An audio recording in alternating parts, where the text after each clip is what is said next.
Hello friends, हम लोग Jaisalmer war museum Jaisalmer में, जो कि सिटी से करीबन 10-12 किलोमीटर्स दूर है, वहाँ पे आए हैं। ये जैसलमेर, ये मेन गेट है इसका, वॉर म्यूज़ियम का। और यहाँ पे ये है एंट्रेंस टिकट, यहाँ पे मिलता है। एंट्रेंस टिकट जो है वो 30 रुपीज़ फॉर एडल्ट है।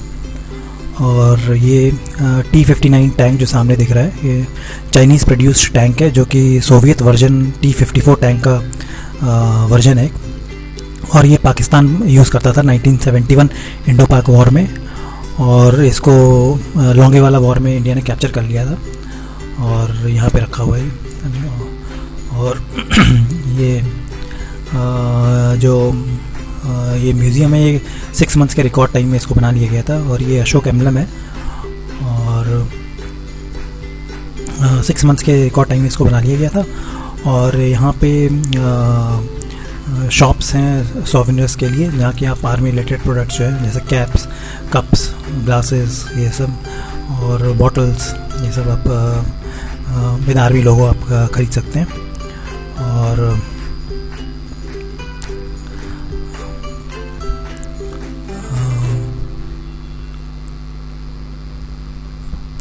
ये 106 mm jeep mounted RCL gun है, जो कि लाइट एंड रग वेपन है। और ये 1965 और 71 वॉर में इंडिया ने पाकिस्तान के ऊपर यूज़ किया था।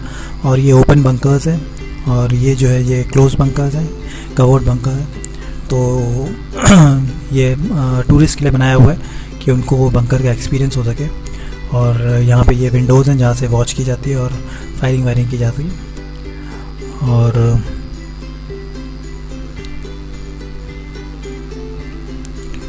ये अभी बाहर निकल रहा है। ये पूरा कवर्ड है सैंड बैग से। और ये इंडियन हॉल है, ये इसके अंदर ये केमिकल वॉरफेयर के यूज़ होने वाले ड्रेस है, केमिकल, बायोलॉजिकल, न्यूक्लियर वॉर, और हाई एल्टीट्यूड पे। और ये जो गन है, ये 75-24 पाक होड्सर गन है। ये विंटर वेयर है, जो कि सर्दियों में जाने के लिए पहनते हैं। और ये परमवीर चक्र के अवॉर्डीज़ है। और ये जो गन दिखाई थी वो 75-24 पैक हाउट्ज़र है, जो कि इंडियन मेड गन है। और इसकी रेंज 10 किलोमीटर है और 5 राउंड्स पर मिनट। और इसका ख़ास बात यह है कि इसको डिसमेंटल करके, 3 पीस में डिसमेंटल करके ट्रांसपोर्टेशन में म्यूल्स के ऊपर डाल के, ये जो गन है, इसको म्यूल्स के ऊपर डाल के पहाड़ों के ऊपर ले जाके कैरी कर सकते हैं। और हेलीकॉप्टर में भी अंडर स्लंग करके इसको कैरी कर सकते हैं। और ये डीकमीशन हो गया था 1970s में, बट कुछ पीसेस इसके रख लिए गए थे माउंटेन वॉर के लिए। और कारगिल वॉर में भी इसका यूज़ हुआ था, और 1971 वॉर में तो इसका एक्सटेंसिवली भी यूज़ हुआ था। और ये जो ड्रेसेस हैं, ये इंडियन सोल्जर्स की ड्यूरिंग ब्रिटिश टाइम पे, ब्रिटिश एरा में। तो ब्रिटिश एरा में कई बार जो रिकन्स्टिट्यूट किया गया इंडियन आर्मी को, और उसको जो है रीऑर्गेनाइज़ किया गया। तो उनकी ये सब ड्रेसेस है। तो सोल्जर ऑफ लाल पल्टन 1825, और उसके बाद soldier of presidential army 1850, Bengal infantry 1905, ये वर्ल्ड वॉर 1 के टाइम की ड्रेस थी। और Indian army lanceman, Indian camel corps 1916, soldier of Rajputana rifles 1920, और वर्ल्ड वॉर 1 एंड 2। तो ये सब ड्रेसेस जो थी वो यहाँ पे शोकेस की गई थी। और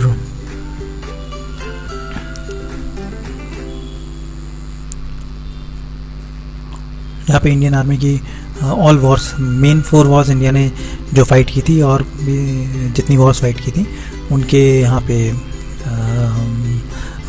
रखे हुए फ़ोटोज़ और वो सब ड्रेसेस वगैरह और एमिनेशन जो यूज़ करते थे।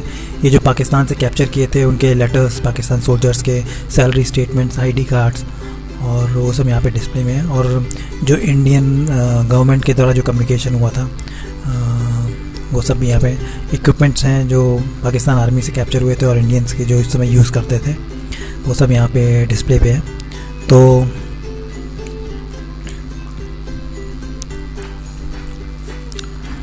जो हिस्ट्री है इंडियन आर्मी की, वो नाम नमक निशान, इस पे means loyalty to flag and nation, ये उनका मूल मंत्र है। और मराठास के टाइम पे जो एक्सपर्ट थे वो लोग गुरिल्ला वारफेयर में, ये शिवाजी दिखाई हुए, तो इसमें यहाँ पे हिस्ट्री दिखाई हुई है। और मुगल्स में जो थे वो आर्टिलरी उनका स्ट्रॉन्ग पॉइंट था, वैसे ही राजपूत का हॉर्स कैवलरी था। और गुप्तास के टाइम पे आर्मर्ड एलिफेंट्स थे, वो उनका स्ट्रॉन्ग था पॉइंट था। और जब ब्रिटिशर्स आए तो उन्होंने आर्मी को रीऑर्गेनाइज़ किया, और पहले इनिशियली 1600 टू 1857 तक द प्रेसिडेंसी आर्मी थी। इंडिया को 3 प्रेसिडेंसी में डिवाइड किया हुआ था, बंगाल, मद्रास एंड बॉम्बे, और उनको गवर्नेंस फैसिलिटेट करने के लिए किया गया था। और उनकी तीनों की इंडिपेंडेंट आर्मीज थी। और 1757 में रीऑर्गेनाइजेशन होकर के इंडियन ट्रूप्स को रेगुलर ऑर्गेनाइज बटालियंस में रॉबर्ट क्लाइव द्वारा डाला गया था, और उनको रेड कोट पहनते थे ये, तो उनको लाल पलटन भी कहा गया। और इन्होंने बैटल ऑफ प्लासी में जो फ्रेंच के साथ हुआ था उनमें पार्टिसिपेट किया था, जिसमें कि वो फ्रेंच हार गए थे। और इंडिया का जो ब्रिटिश का एक्सपेंशन था इंडिया में, वो कंप्लीट हो पाया। और उसके बाद 1857 में जो विद्रोह हुआ था, उसके बाद क्वीन विक्टोरिया ने इंडिया की गवर्नेंस अपने हाथ में ले ली थी और डायरेक्टली ब्रिटेन से गवर्न होता था। और उसके बाद जो वॉर हुआ 1897 में बैटल ऑफ सररही, जिसमें एक 21 सोल्जर्स ऑफ 36 सिख, जो कि अभी नाउ 4th सिख बटालियन है, उन्होंने सररही को डिफेंड किया था अगेंस्ट 10,000 अफगान ट्राइब्समैन। और जो सोल्जर्स, सारे सोल्जर्स शहीद हो गए थे, और उन सबको अवार्ड दिया गया था इंडियन ऑर्डर ऑफ मेरिट, हाँ, वो जो हाईएस्ट गैलेंट्री अवार्ड था उस टाइम का। और उसके बाद 1903 में फर्स्ट आर्मी रीऑर्गेनाइजेशन हुआ था, जिसमें बटालियंस को नाम दिए गए थे, जैसे मद्रास, पंजाबीज, बंगाल इन्फेंट्री, मराठास, राजपूत, सिख्स, जाट्स, गढ़वालीज, इस तरह से। और वर्ल्ड वॉर 1 में करीबन 1.5 मिलियन इंडियन सोल्जर्स ने पार्टिसिपेट किया था, और उसमें करीबन 11 विक्टोरिया क्रॉसेस मिले थे, और 5 मिलिट्री क्रॉस मिले थे, और more than 4000 distinguish service medal मिले थे। और ये वॉर जो है, इसमें उन शहीदों के नाम और किस वॉर में पार्टिसिपेट किया था, ये सब नाम लिखे गए हैं, और ये उनको डेडिकेट किया हुआ है। और डिफरेंट वॉर्स में जो इंडिया ने फाइट की, उसमें जो सोल्जर शहीद हुए थे और जिनको जो मेडल्स वगैरह मिले थे, उन सब के नाम यहाँ पर लिखे हुए हैं।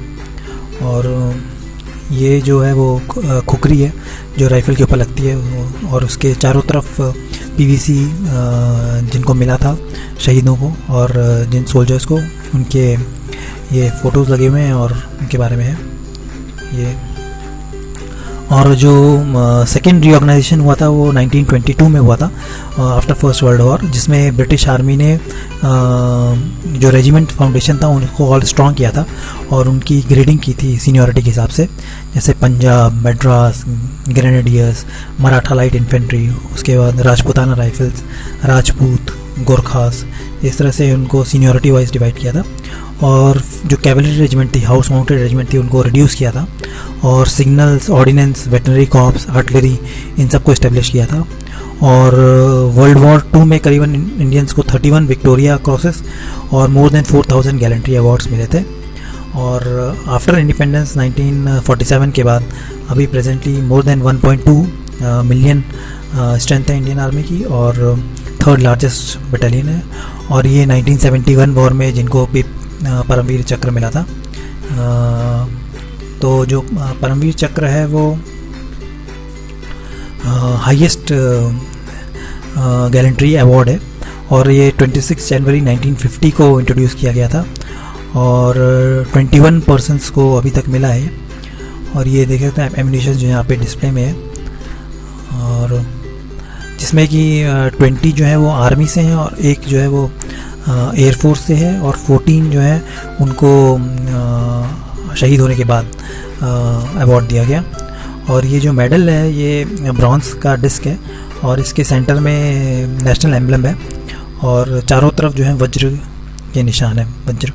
जो वज्र है वो इंद्र का वेपन है, और जो वज्र सिंबलाइज करता है सेक्रीफाइस ऑफ ऋषि दधीची, जिन्होंने अपने बोन्स भी सेक्रीफाइस कर दिए थे राक्षसों को मारने के लिए, सहायता के लिए देवताओं की, तो उसको सिंबलाइज करता है। और ये वेपन्स जो हैं ये जो वॉर में यूज़ हुए थे वो डिस्प्ले में है 71 वॉर में। और जो परमवीर चक्र जो मिला था इंडो पाक वॉर 1947-48 में, ये जो है ये 75-24 पैक हाउट्ज़र है, जो कि इंडियन मेड है। और जो इंडो पाक वॉर 1947-48 में 5 सोल्जर्स को परमवीर चक्र मिला था, जिसमें मेजर सोमनाथ शर्मा कुमाऊं रेजिमेंट के, लैंस नायक करम सिंह सिख रेजिमेंट के, second lieutenant Rama Raghoba Rane Bombay sappers के, नायक जदुनाथ सिंह राजपूत रेजिमेंट के, company havildar major Piru Singh Shekhawat Rajputana rifle के। और फिर यूएन कॉन्गो मिशन 1961 में कैप्टन गुरबचन सिंह सलारिया, उनको वो फर्स्ट गोरखा राइफल्स के थे, उनको पहले सोल्जर है जिनको यूएन मिशन में परमवीर चक्र मिला। और उसके बाद फिर 1962 जो साइनो इंडियन वॉर था उसमें 3 लोगों को मिला, मेजर धन सिंह थापा 8 गोरखा राइफल्स, सूबेदार Jogendra Singh साहन Sikh regiment, major Shaitan Singh Kumaon regiment. और उसके बाद जो नेक्स्ट वॉर हुआ 65 में इंडो पाक वॉर, उसमें 2 लोगों को मिला, company quarter master havildar Abdul Hamid the grenadiers के थे, और lieutenant colonel Ardesh Singh Burzorji Tarapore Poona horse के थे। उसके बाद 1971 का वॉर हुआ, जिसमें 4 लोगों को परमवीर चक्र दिया गया, जिसमें second lieutenant Arun Khetarpal Poona horse, major Hoshiar Singh Dahiya the grenadiers के थे, lance naik Albert Ekka brigade of guards के, flying officer Nirmaljit Singh Sekhon 18 squadron Indian air force, ये सिंगल ऑफिसर थे इंडियन एयरफोर्स के जिनको ये अवार्ड दिया गया। और उसके बाद फिर ऑपरेशन मेघदूत 1987 में, जिसमें नायब सूबेदार बाना सिंह जो कि सियाचिन में पाकिस्तान के अगेंस्ट हुआ था, वो JNK लाइट इन्फेंट्री के थे। उसके बाद ऑपरेशन पवन में जो श्रीलंका में हुआ था 1987 में, मेजर रामास्वामी परमेश्वरम जो कि महार रेजिमेंट के थे उनको दिया गया। उसके बाद 99 का जो कारगिल वॉर हुआ था इंडिया पाकिस्तान के बीच में, उसमें 4 लोगों को ये अवार्ड दिया गया। ये APC टोपाज जो है ये जो है ये APC टोपाज जो है ये tracked amphibian and armoured personnel carrier जो है, जो कि चेकोस्लोवाकिया पोलैंड में डेवलप हुआ था, और इंडिया इसको as a repair team vehicle use किया था 1965 वॉर में। और ये 300 हॉर्स पावर का इसमें इंजन है, और इसकी स्पीड 60 किलोमीटर पर आवर है, और लैंड पे 0.8 किलोमीटर पर आवर की स्पीड से चल सकता है। और ये जो आगे T-55 टैंक है, ये सर्विस में 1946 में आया, और ये रशियन मेड टैंक है, और इसमें ये 100 mm राइफल्ड गन है, और 7.62 mm कोएक्शियल मशीन गन है, और ये one of the first Russian tanks जो था जो कि इंडियन आर्मी में इंडक्ट हुआ था। और इसके बाद ये जो है ये हम्बर्ड आर्मर्ड कार है, जो कि most widely produce by British during world war 2।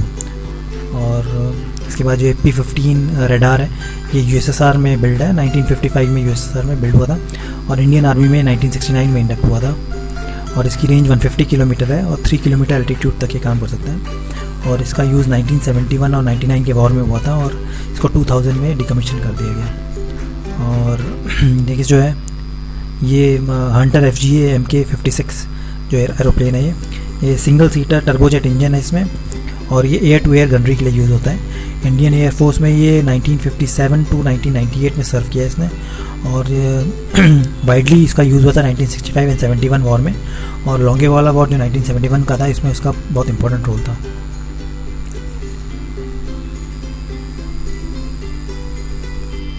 ये भी टैंक 55 है, और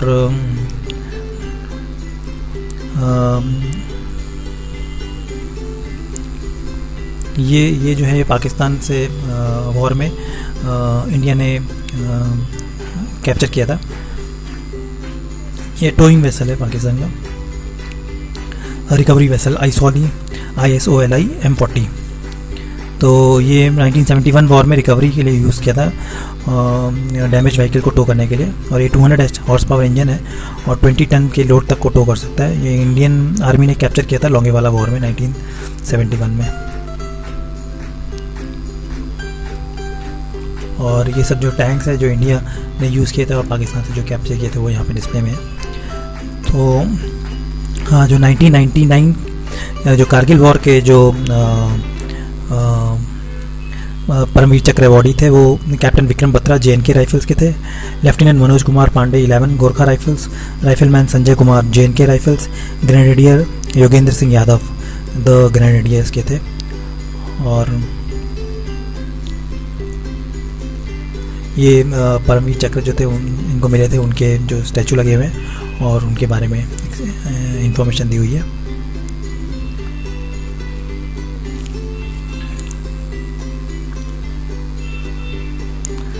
यहाँ पे और जो एमिनेशन जो डिस्प्ले में है वो पाकिस्तान की हॉचकिस फोल्डिंग 3mm स्टैन गन है, जो कि पाकिस्तान कैप्चर की थी इंडियन स्पेशल फोर्सेस ने 1965 में। और ये कॉम्पैक्ट गन है जो कि फोल्ड हो सकती है, और फोल्ड होने के बाद ये इसकी टोटल लेंथ जो है वो 17.3 इंचेस हो जाती है। और चाइनीज़ वॉर में 40 mm चाइनीज़ लॉन्चर बजूका जो कि कैप्चर किया था 1962 वॉर में। और ये portable recoilless anti tank rocket launcher है, और इसका नाम बजूका इसलिए पड़ा क्योंकि ये म्यूज़िकल इंस्ट्रूमेंट जो बजूका है US जो कॉमेडियन बॉब बर्न्स 1930 में जिन्होंने इन्वेंट किया था उससे मिलता है जुलता का शेप है इसके लिए, इसका ये नाम है। ये M4 शर्मन टैंक, M4 जो शर्मन टैंक थे ये US और एलाइज ने वर्ल्ड वॉर 2 में वाइडली यूज़ किया था और बहुत रिलायबल टैंक थे। और पाकिस्तान ने इंडिया के अगेंस्ट 65 एंड 71 वॉर में यूज़ किया था। इसमें पाकिस्तान का आप साइन भी देख सकते हैं। और ये सर्विस में 1942 में आए टिल मिड 80s तक ये इनको कमीशन रखा गया। और ये 400 हॉर्स पावर इसमें इंजन है, और इंडिया और पाकिस्तान दोनों के पास ये टैंक्स थे और इन्होंने ब्रिटिश से एक्वायर किए थे। और ये वर्ल्ड वॉर 2 में वाइडली यूज्ड टैंक्स हैं।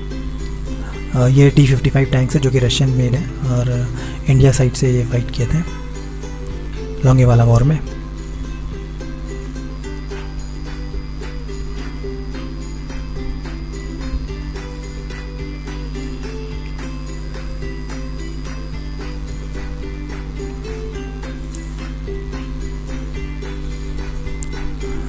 ये वॉल है जिसमें सोल्जर्स के, अभी हम एंड पे आ गए टूर के। और thanks for watching this war museum.